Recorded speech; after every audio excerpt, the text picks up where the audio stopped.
Let's keep moving, sir. All right. This week in history. Ooh, Shifting gears to our Pennsylvania Avenue segment. Take a drive downtown. What day are we starting on? Sorry. Did you just make up that song, or was that Kind supposed to be? Okay.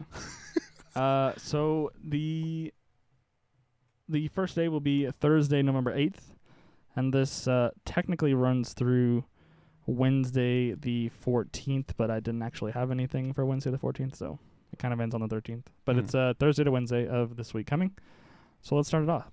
November 8th, in the year 1793, the Louvre opens to the public in Paris. Ooh. Probably, I would say, like this and maybe the Natural History Museum in London are like the two, and maybe also the museum in not Alexandria, Cairo, I guess, maybe in Egypt. Like I think like those of like the major world museums.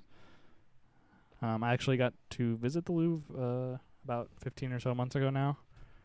And it's like where the Mona Lisa is. Yeah, because we stuff talked like about, that. We talked about the Mona Lisa last week. So so the Louvre opened to the public 200 and quick maths 23 years ago. So what was it? 25 years ago. 1793. Damn. This is like French Revolution kind of time, and then also just Napoleon's like uprise. It's kind of interesting because to open up a place like that, and then you're basically like capturing history right in front of you too. Yeah. Which is really cool. September 8th, 1889, Montana becomes the 41st state in the United States. Montana, home of the Grizzlies. Sure. Isn't that yeah, that's all they really have out there that I can like think of the top of my head. Whole lot of land. Whole lot of land. Whole lot of forest. A lot of grizzlies. Yeah, I think the only thing else I know about that is there's a YouTuber that I like. His name's Joe Beretta. He's part of the Valley Folk, and he is from Montana. That's it. That's all I know. Okay. November 9th, 1848, the very first post office in the United States opens in San Francisco. 1930. No, 1848. 48. Okay. That's a long time ago. Yes, it is. Mm-hmm. And then so it was like right around the gold rush. Like right before the gold rush. And the Civil War. Yeah. Yeah. October 9th, 1939. A very sad day in history. Kristallnacht is the Night of Broken Glass in Germany. Oh. So the Nazis, this was kind of like one of the first like major public steps that the Nazi party took against Jews, where like they went around like destroying businesses and synagogues, and they arrested like hundreds of people, and kind of like this I wouldn't say like the start of some very dark times, but like definitely like a big step towards it. Yeah, because as soon as Hitler came into power, he basically took and made Jews like second-rate citizens like right after. Yeah, which is like pretty quick, because that's like drastically quick, and the Jewish community in like his area was pretty fat. You know what I mean? Not like fat as in like, but just a lot of people. There were a lot of people. Yeah. I understood what you meant. Yeah, I'm not calling Jewish people fat. They're not fat. There's some. I mean, I don't know. There's some. I know. No, never mind. November 9th, 1989, the Berlin Wall is opened after dividing the city for 28 years. Damn. 1990. Oh no. 1989. 89. Yeah, I remember watching videos of people on the eastern border like rushing to get over, which is insane. That's how bad it was. That's how bad the Soviet Union was. It's really weird because or Eastern Germany, sorry. Yeah, you can still tell the difference between the city on either side of the wall. It's like there's a lot of variety in like the architecture and the buildings and just like the layout of the city in Western Berlin. And then once you get on the other side of the Berlin Wall, it's all just like kind of bland boxes are all the buildings. It's really strange how you can there's still such a stark difference between the two. Interesting too is the because the city was basically bombed to rubble during World War II. So basically, you had two cities built next to each other, and you can see just the total difference. Yeah, just like the way the Allies rebuilt Western Berlin and like the Soviet Union rebuilt Eastern Berlin. Quality. Yep. Over quantity. November 10th, 1775, the United States Marine Corps is founded. So I guess that I assume that the Marine Corps Ball is this weekend, which is always like their like big like birthday celebration. Yeah, I think Paul, because Paul was in the Marines, I think he's gone to one of those. I think he talked about it with JR maybe, I don't know. Oh, okay. About going to like he got invited to one, because I don't know if they have different ones over the country, I guess. Yeah. But I think the specific one, there's like a specific like big one where they invite certain, I guess, people, and like he got invited to one, the bigger one. That's I remember cool. him talking about that. That's cool. But yeah, because it wasn't Congress that ordered a standing army or something like that. Well, this is different from like the Continental Army. This is like the official like Marine Corps. Okay. One of the longest established jobs in the world. In the United States, yeah. Yeah. I mean, I would say like architect would be like one of the longest standing jobs. Yeah, but I meant like a company, kind of like an entity or an institution like that. Yeah, I guess. Yeah. I mean, because I don't know if like architects have like a union or something like that they're a part of, or well, they do now, but they wouldn't. Association, have, like, yeah, that's what. November 11th, 1885. General George S. Patton is born. Wow. It's his birthday. One of the most prominent generals in like the World War II Korea era. He's the one, if I remember correctly, he got kind of sidelined at the end of World War II, where they put him in charge of like the inflatable army that they made in England. Do you remember that like story? Yeah. They like were trying to deceive the Nazis into like what their plans were for the invasion, and so they made all these like inflatable tanks and stuff like that to kind of like fool any like spies or whatever. Which I like hearing those stories, because they did this during World War I and II, and like the effects that you can do to the human eye. And I remember I'm pretty sure they brought in like a not a magician, but something like that, to help them design the bodies, I guess, of like the tanks and whatnot, and all the vehicles and the facilities. It's super weird because they have footage of it, and it's like just like a couple guys. There's like what appear in like the old black and white film or whatever, like appears to be this like big tank, and then there's literally two dudes that just pick the whole thing up and like push it to the side, and it's like bouncing on the ground or whatever. Yeah, it's super weird that they and I think I remember correctly, he ended up on that post because someone died. Like he punished someone for something that they did, and like the soldier died. Yeah, I know what you're talking about. And then he got kind of sidelined, like they pulled him off of like the front lines because of it. Something like that. I should have looked up the details before this, but I didn't. It's something along those lines. So he got kind of just pushed aside. Mm-hmm. He's also a World War I veteran too. Okay. He served probably I'm not too sure which tank division, but it was probably one of the earlier tank divisions. Yeah. And then he actually fought alongside. Well, apparently when I watched this documentary, there's a certain battle where he fought alongside MacArthur. Oh, okay. Which is kind of cool. Yeah. Like, whoa, dude, MacArthur, that's sick. Patton, damn, you guys are gonna lose.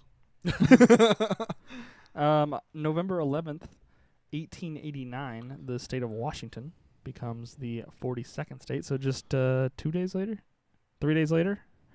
another state admitted into the Union. The last 2 weeks, we've gotten a lot of states. Yeah, we had Nevada, Dakotas, the Dakotas. Yeah, I think. And then Montana, and then Washington, which was what year again? Sorry. 1889. 1889. Yep. The place. Okay, sorry. Go ahead. I was gonna move on, but if you want to say something. That place. I don't know. I've never been there. I've never been there either. So. Must be nice. November 11th, 1909. Construction begins on a naval base in Hawaii called Pearl Harbor. Wow. I guess I didn't realize that Pearl Harbor was that old. Yeah. Because it would have been not long after we annexed Hawaii then. Because I think that was like kind of turn of the century when we annexed Hawaii, control of Hawaii. Yeah. Apparently Pearl Harbor too it was like a seaport originally, like a fishing port, I guess. Oh, okay. Like a really popular one, and the way like the bay was laid out, I guess it was like perfect to pitch ships in, and then that's why they picked that specific spot. But it also hurt like the fishing. And then there's another naval, or is it still? Is Pearl Harbor still like a functioning? Yes. Okay, but I think they have it's like half and half. Well, yes, it is, but I think they have also like a newer naval like base on the Hawaiian Islands. I don't know where it is, but they also talked about like that being like another like because of just the way it's like laid out under the ocean or for the water. I don't think that the original portion of Pearl Harbor could even be used today. Like I don't think that, at least for any of the big ships, like they had battleships in Pearl Harbor. Yeah. Obviously, like when it was attacked, and the carriers weren't there, but I presume that they were capable of sailing in it. Mm. But I don't know if ships today, like they're so much bigger, they're gonna sit so much lower. Because Pearl Harbor is being famous for like very shallow shelf. So like the ships that were there, like they couldn't be that deep in the water because they would like scrape the bottom. That's why like the Arizona, like you could still like a lot of ships when the Pearl Harbor was attacked were sunk, but like the bottom hit the ocean floor, and like you could still see like a good portion of the of the ship because it wasn't actually that deep. So like I don't think that they could actually use that exact location today with the modern ships, right? Because they're too big. Yeah, they would probably have to dig the dirt out. Right. So I'm sure Pearl Harbor is still operational, but like the portion like where they actually service the ships or whatever is in a different area. Yeah. And in any case, like the Arizona is still down there, so like that original portion is more of a memorial. Like they have the USS Missouri there, and like obviously the Arizona Memorial. Yeah, which is kind of weird. Like not that many. I'm not just, like downplaying like how many ships we lost, but we didn't lose that many ships when you look at the statistics. I think it was only 2. Yeah. Like 2 were out of like basically out, and then the other ones were basically repaired. Yeah, all the other ones were floated, so like they put like air bags basically like into them, brought them back up to the surface. I think if I remember correctly, one of them was like at the treaty signing too. Well, Iowa, the Missouri probably would have been one of them. Yeah, I think it was the Missouri. Because the Missouri is the on the deck of the Missouri is where they like signed the armistice or whatever to end the war. Oh, okay. So it was. I thought it was just at. I thought it was just present at like one of the ships where they actually. No, I'm pretty sure it was the Missouri. Okay, that's kind of like interesting too. But yeah. Yeah. So I think it was within 9. I forget how many ships were damaged in the Pearl Harbor attack, but I think it was like 9 months later, all of them were back in service. Like it was like like that quick of a thing, basically. And then I think all but 3 of the Japanese ships that were involved in the attack, that were the carriers and the destroyers, like all but 3 of them survived the war. All but 3 of them survived, or only 3 of them survived? Yeah, only 3 of them. Only 3 of them. Sorry, my bad. Yeah, that's what I meant. Yeah. I think all the carriers. I think most of those were sunk at the Battle of Midway, like not that long. All the carriers that were involved were sunk. What's my spot here? November 11th, 1918.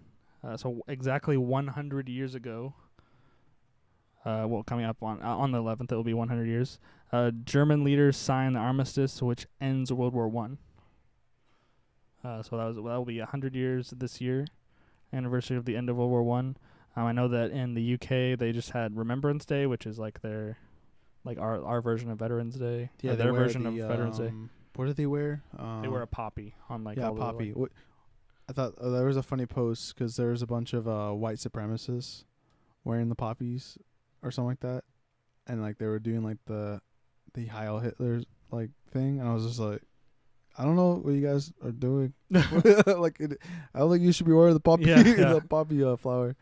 So 100 years since the end of World War One, very ironically named the War to End All Wars. Yeah, which is probably one of the funnier names for a war in history. It's pretty bad on how all that ended too.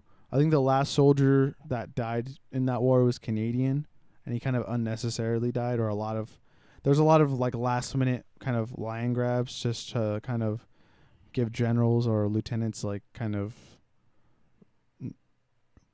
worth to their name, I guess. And unfortunately, they force some men to do things that like certain charges and stuff, which is kind of sucked. Yep. November 11th, 1921. Here in the U.S., the Tomb of the Unknown Soldier is dedicated at Arlington National Cemetery. Have you ever been to Arlington? I feel like I probably have when I was younger, because no, Arlington's in Washington. What am I doing? Okay, so you've never been to Washington? Yeah, no, Okay. I've never been to No, I'm thinking Arlington, Texas, for some reason. Oh, okay. No, I've not been there. So there's a permanent guard. There's like always someone stationed there. Like I know the Tomb of the Unknown Soldier, but yeah. Okay, so like there's like constantly like I know when we went for an 8th grade trip, for school, and so like we got to watch like the changing of the guard, and like our school got to lay a wreath, at the Tomb of the Unknown Soldier. So like that was a pretty cool experience, and those guys are like hardcore. There's like there's a significance to like the number of steps. So like it's like a certain number of steps they're supposed to take, and then like they turn and walk this way and then walk back, but like there's like a certain, it's like 10 steps this way and then 21 steps this way and 10 steps. There's a significance to the numbers, and I don't remember what that is, but obviously there are many, especially like Western countries that have like their own kind of version of this, just for people who haven't been identified. I know that in recent years, they've gotten a lot, just because like the technological improvements and such. They've gotten a lot better at actually identifying some of these remains that are there. Yeah. So, and I don't think there are actually too many people that are buried there. It's more of a symbolic thing. I know there are people buried there, but yeah, because that like started Civil War, right? I think it's World War. There might be. I guess it's possible that there's Civil War people there, but it would have been kind of late. It would have been like more than 40 years, or 40 years like since the Civil War. Because I feel like it would have been. What year did it start again? 1921. So I feel like it would have been like World War. It would have started with World War One. Oh, because I thought there was a dude that died during the Civil War, and like no one knew who he was. And then, I'm not sure. But I mean, World War One would have made more sense, I guess. But yeah, sorry. It's okay. Maybe I'm like thinking of something else, but yeah. Nothing on November 12th of particular interest to me anyway when I was making this list, so I skipped it. Should I check it? If you want. Do you want me to go to the 13th while you're looking? Yeah, go ahead. All right. So November 13th, 1835, Texas declared its independence from Mexico, and it spent 10 years as the Republic of Texas, the Lone Star State, as it's still known here in the U.S. Probably, I don't know, I would say like one of the more interesting like time periods in like the history of our stuff, because most of the other states that joined the Union, it's the only one that was like, unless you're going to count the original 13 colonies, that was like its own country kind of. I guess you could kind of consider the colonies like operating as their own little countries. Mm-hmm. But none of all the other states were added just by like Western expansion, and like people like traveling to the frontier, stuff like that. And then like Texas was just like, hey, we're our own country, and then we're going to agree to join this other country, sort of thing. So kind of a neat history. Yeah, because there's like the similar bloodline in the sense that a lot of the people that immigrated there for U.S. citizens that were basically bribed, I guess, to move there. Kind of, yeah, I think. For land, just like how the U.S. did for people that moved out west. The Homestead Act, yeah. I think too. There's kind of a weird quirk in the like legal rules. I think Texas is actually the only state that could, if it wanted to, legally secede because of like because they were actually their own country before they joined. I think they have like some special rule basically that would allow them to leave like without significant consequences. If I remember correctly, I'd have to look that up. And also, Texas is on its own power grid as well. That makes sense. So like it's not actually connected to like the rest of the country. So it could literally operate on its own if it wanted to. Interesting. And the last one that I have, did you find anything interesting for the 12th? Yeah, the first experimental blood transfusion took place in Britain. Yikes. What year? Well, it utilized 2 dogs. This was 1666. Yikes. No, you could not sign me up for that at all. A blood transfusion in the 1600s. No, thank you. Scottish explorer James Bruce discovered the source of the Blue Nile on the Lake Tana in northwest Ethiopia. Okay.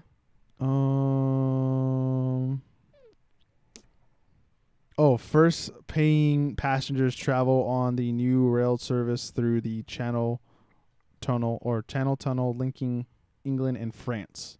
Okay. The Channel. Yeah, and then there's nothing cool on the birthdays. Yeah, okay. Yeah. All right. So that takes us to our last event, I guess is the right word. November 13th, 1860.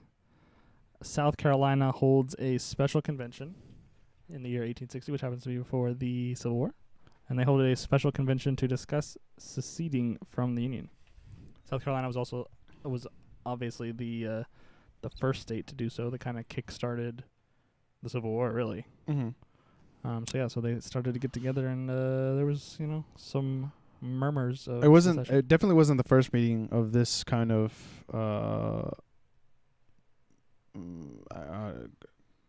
I think it was the first officially recognized. Where it's Congress actually met for the purpose of discussing secession, not just people talking about it or whatever. Yeah, no, but when who left office? Calhoun left office or vacated his vice presidency under Jackson. Then he went back to South Carolina, and then that was when Jackson had to cool it down, basically, because that's when the original idea of this basically started, between states' rights and federal rights. That's what it was, basically. A start from that original argument, and then it turned into what it is, the Civil War. Yep. No, you're fucking history, bro. Got him. So that's it. That is it, ladies and gentlemen, for history. What are we going to talk about next, though? Our final topic of the show is actually something that we, I guess, kind of came up on our own. Actually, today, as of recording, is Election Day in the U.S. So we decided that we're going to have a discussion over what actually the voting age should be. But before we do that, go ahead and comment down below on history and what you guys liked about it, what we missed, and any other details on what we said. Let us know down below. All right.